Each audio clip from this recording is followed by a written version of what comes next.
Hoy, en Foco Preciso, el brote de antivirus de 2026. Respirar.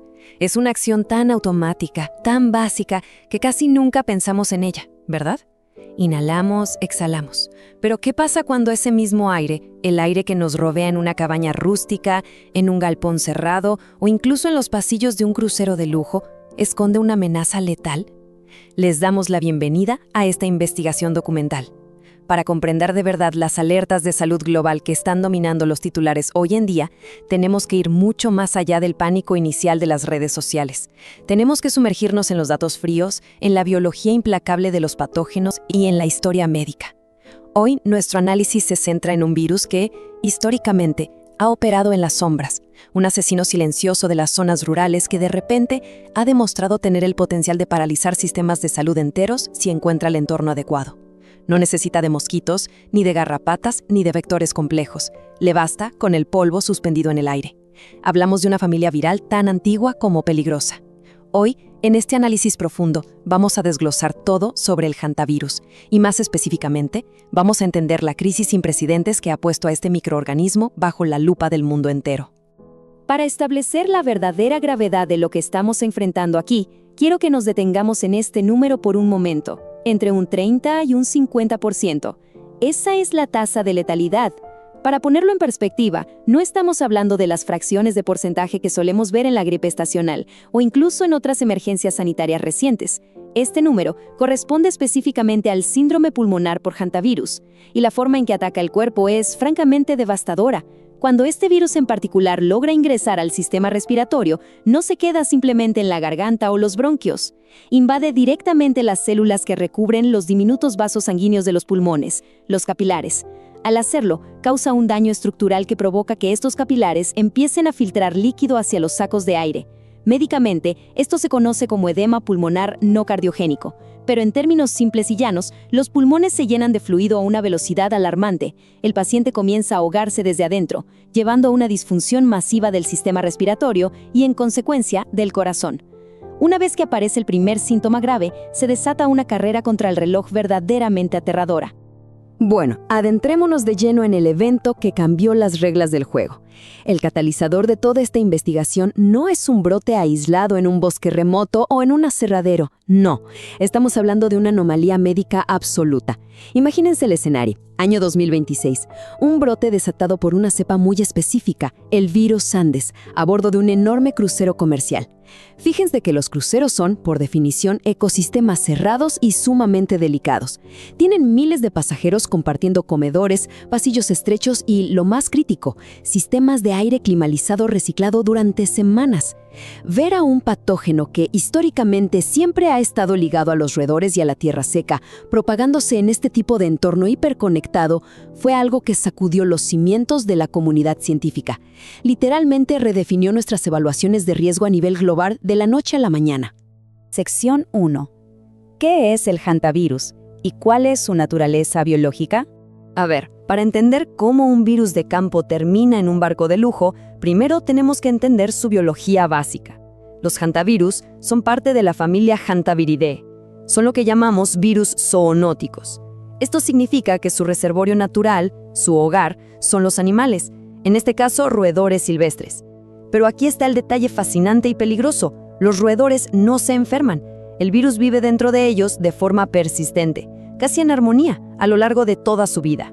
El problema para nosotros empieza cuando el roedor elimina el virus a través de su saliva, su orina o sus heces. Si miramos el mapa global, la huella de este patógeno es asombrosa.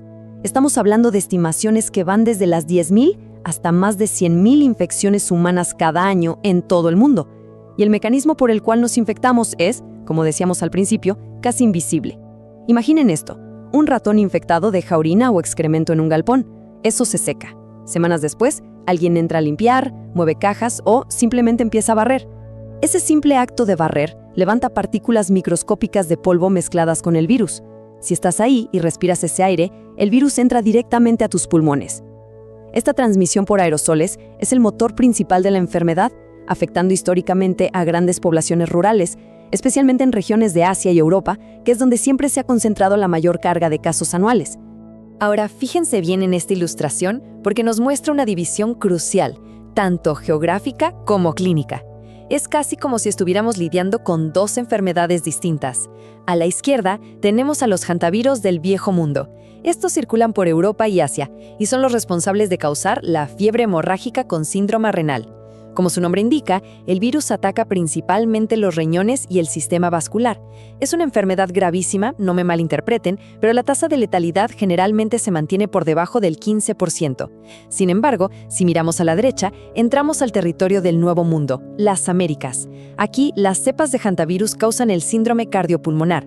El objetivo anatómico cambia radicalmente, deja en paz a los riñones y lanza un ataque directo contra los pulmones y el corazón. Y es precisamente esta variante la que arrastra esa letalidad aterradora de la que hablábamos antes, llegando hasta el 50%. Sección 2. Historia de brotes. Rastreando los pasos del virus. Siempre he creído que rastrear el descubrimiento de un patógeno es como leer una novela de detectives. Nos ayuda muchísimo a entender cómo evoluciona la amenaza. Aunque hay indicios de brotes similares en textos médicos chinos antiguos y fuertes sospechas de que fue el culpable de la misteriosa nefritis de trinchera durante las guerras mundiales, el primer gran reconocimiento médico moderno nos lleva al año 1951, plena guerra de Corea. Más de 3.000 soldados de las Naciones Unidas cayeron gravemente enfermos con fiebres altísimas y fallas renales cerca del río Hantan. De ahí, por cierto, toma su nombre el virus. Tuvieron que pasar casi 3 décadas enteras de investigación frustrada hasta que en 1978 el brillante científico Ho Wang Li logró finalmente aislar el virus Hantan. Luego damos un salto enorme en el mapa y en el tiempo hasta 1993, a la región de Four Corners en el suroeste de los Estados Unidos. Ese fue un momento de pánico genuino y absoluto. Personas jóvenes, atléticas y completamente sanas estaban desarrollando dificultades respiratorias letales en cuestión de horas. Ese evento desgarrador fue lo que llevó a los científicos a descubrir los hantavirus del Nuevo Mundo, transmitidos, en ese caso particular, por el ratón ciervo. Y así, siguiendo esta cronología de exposición humana cada vez más frecuente y letal, es como llegamos a la anomalía de la que hablamos hoy, el crucero de 2026. Sección 3. El pico de 2025 y la crisis silenciosa en las Américas. O sea, es fundamental entender que el desastre del crucero no fue un rayo cayendo en un cielo despejado. Los datos epidemiológicos ya nos venían gritando que las condiciones se estaban deteriorando rápidamente. Este mapa de la Organización Panamericana de la Salud es profundamente revelador. Miren cómo progresa la intensidad visual. Presten especial atención a cómo los colores se van oscureciendo agresivamente hacia el año 2025, especialmente en la región del cono sur de Sudamérica. Esa oscuridad representa directamente un aumento sustancial en las tasas de fatalidad. Para darles un dato exacto, para la semana epidemiológica 47 de ese año, 2025, la región ya había reportado un total agregado de 229 casos y 59 muertes confirmadas. Eso disparó la tasa de letalidad regional a casi un 26% general. En países como Bolivia y Paraguay, los ministerios de salud veían cómo la incidencia de casos literalmente se duplicaba en comparación con sus promedios históricos de la década anterior. Y claro, gran parte de esto estaba íntimamente vinculado a exposiciones laborales. Trabajadores rurales, agricultores, personas en contacto directo con la tierra y los graneros. Y si tomamos esa información geográfica y la cruzamos con las tendencias duras de este gráfico de barras, la película completa se vuelve escalofriantemente nítida. Vemos que Argentina reporta, de forma consistente, el mayor volumen de casos en toda la región. Solo en ese fatídico 2025, Argentina notificó 66 casos confirmados. Puede que 66 no suene a pandemia global, pero escuchen esto, tuvieron una asombrosa letalidad del 32%. Eso está muy por encima de cualquier promedio histórico aceptable. Brasil tampoco se quedó atrás y sufrió un golpe severísimo. Sus reportes indicaron que el 55% de los infectados en ese periodo perdieron la vida, muchos de ellos relacionados con actividades de tala y deforestación que alteran el hábitat de los roedores. En toda la región, desde el Amazonas hasta la Patagonia, los médicos reportaban los mismos síntomas brutales: fiebres que no cedían, dolores musculares tan profundos que inmovilizaban al paciente y, finalmente, el temido colapso respiratorio. Sección 4. El virus Andes, una amenaza completamente única. Y todo este contexto nos trae de vuelta a la gran pregunta: ¿por qué el incidente del crucero en 2026 paralizó al mundo? ¿Por qué esta vez fue diferente? Verán, la inmensa mayoría de los hantavirus, por letales que puedan llegar a ser, tienen una limitación enorme. El cuerpo humano es un callejón sin salida biológico para ellos. Si tú te enfermas al hincar un sótano contaminado, la tragedia termina contigo. No vas a contagiar a tu pareja, ni a tus hijos, ni al enfermero que te atiende en el hospital. Pero, y este es el punto absolutamente crucial de todo este análisis, el virus Andes rompe esa regla de oro. Esta cepa, endémica principalmente de los paisajes de Argentina y Chile, es hasta el día de hoy la única variante conocida de hantavirus en el mundo que posee la capacidad comprobada de transmisión de humano a humano. Así que, cuando hablamos de lo que pasó en ese barco, estamos hablando del virus Andes. Esta mutación permite que una persona enferma, simplemente a través del contacto cercano y prolongado, exhale partículas virales y contagie directamente a quienes la rodean, sin que haya un solo roedor a la vista. Es un salto evolutivo que cambia drásticamente la dinámica de propagación del patógeno. Y justo ahí, en esa transmisión de persona a persona, es donde radica el peligro extremo que encendió todas las alarmas en 2026. La investigación médica moderna ha llegado a categorizar al virus Andes como un potencial evento superpropagador. ¿Qué significa esto en la práctica? Significa que un solo huésped infectado, antes incluso de saber lo grave que está, puede desencadenar una red gigantesca de infecciones secundarias.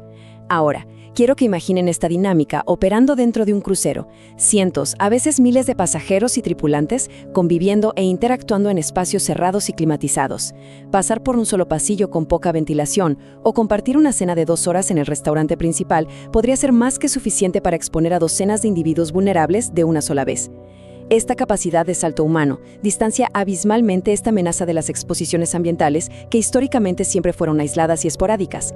Es, para el virus Andes, el escenario perfecto para diseminarse sin ningún tipo de control natural. Sección 5. Prevención y el futuro que nos espera. ¿Cómo mitigar este riesgo?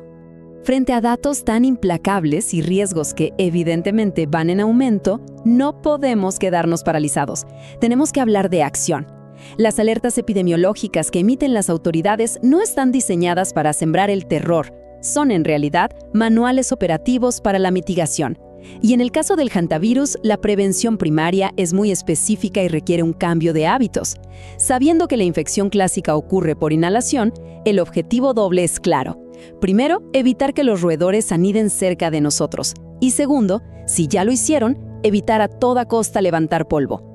Es vital bloquear físicamente el acceso a los hogares, sellando grietas y agujeros. Y tengan en cuenta este dato. Un ratón silvestre puede escurrirse por un hueco de apenas 6 milímetros, el tamaño de un lápiz. Toda la comida, tanto humana como de mascotas, debe guardarse en contenedores plásticos o metálicos herméticos. Pero la regla de oro, la más importante, aplica cuando entramos a espacios inactivos, como esa cabaña de fin de semana, un sótano o un galpón. Nunca, jamás se debe barrer en seco de inmediato. Lo primero es abrir todas las puertas y ventanas para ventilar a fondo durante al menos media hora. Luego, se debe rociar el área con desinfectantes líquidos, como una solución de agua con hipoclorito o cloro, para empapar el suelo y limpiar en húmedo, asegurando que ninguna partícula viral se eleve por el aire. Todas estas medidas de limpieza manual que suenan tan análogas son absolutamente críticas hoy en día. ¿Por qué? Porque tenemos que mirar a los ojos a una realidad médica bastante cruda. Actualmente, una vacuna que esté disponible públicamente contra el hantavirus en nuestras regiones probablemente siga estando a varios años de distancia. Sí, es cierto que existen algunas vacunas desarrolladas de manera localizada en ciertas zonas de Asia, para las cepas de allá, pero ninguna de ellas está aprobada ni es efectiva para su uso generalizado en Europa o mucho menos en las Américas para combatir la cepa Andes. Además, no contamos con ningún medicamento antiviral específico que funcione como una cura mágica una vez que el virus ya esté en tu sistema. Si ocurre la infección, nuestra única línea de defensa médica actual es la detección ultrarrápida y el ingreso a una unidad de cuidados intensivos. Ahí, el tratamiento es puramente de soporte, ventilación mecánica, oxigenación y manejo de fluidos para intentar ayudar al cuerpo del paciente a sobrevivir mientras su propio sistema inmunológico libra la batalla contra las complicaciones pulmonares y cardíacas. Y todo este análisis meticuloso nos empuja, inevitablemente, hacia una reflexión final bastante inquietante tras el brote sin precedentes que vimos en 2026. Con el cambio climático alterando radicalmente los ecosistemas y afectando a las poblaciones de roedores en todo el continente, y con variantes de transmisión humana, como el letal virus Andes, demostrando su capacidad de infiltrarse en entornos densamente poblados y de alta movilidad como un barco, ¿están realmente nuestras infraestructuras de salud pública preparadas para el futuro que se avecina? ¿Estamos listos para el próximo salto? Quienes conformamos el equipo de Foco Preciso no vamos a dejar este tema de lado. Estaremos monitoreando y vigilando muy de cerca cualquier nuevo desarrollo, cualquier alerta epidemiológica en relación al hantavirus, y tengan por seguro que realizaremos otra exposición documental tan exhaustiva como esta si la situación global lo amerita. Les recordamos a todos ustedes, nuestra audiencia, que se suscriban al canal para que no se pierdan ninguna de estas investigaciones. Por favor, dejen sus comentarios abajo, nos interesa muchísimo leer sus reflexiones sobre este nivel de amenaza microscópica, y no olviden darle like a este video para apoyar la creación de estos análisis documentales profundos. Recuerden siempre que, frente a las amenazas invisibles, la información rigurosa es, y siempre será, nuestra mejor herramienta de supervivencia. Muchas gracias por acompañarnos y hasta la próxima. Gracias por ver esta entrega de Foco Preciso. Lo invitamos a suscribirse al canal para ver las próximas publicaciones.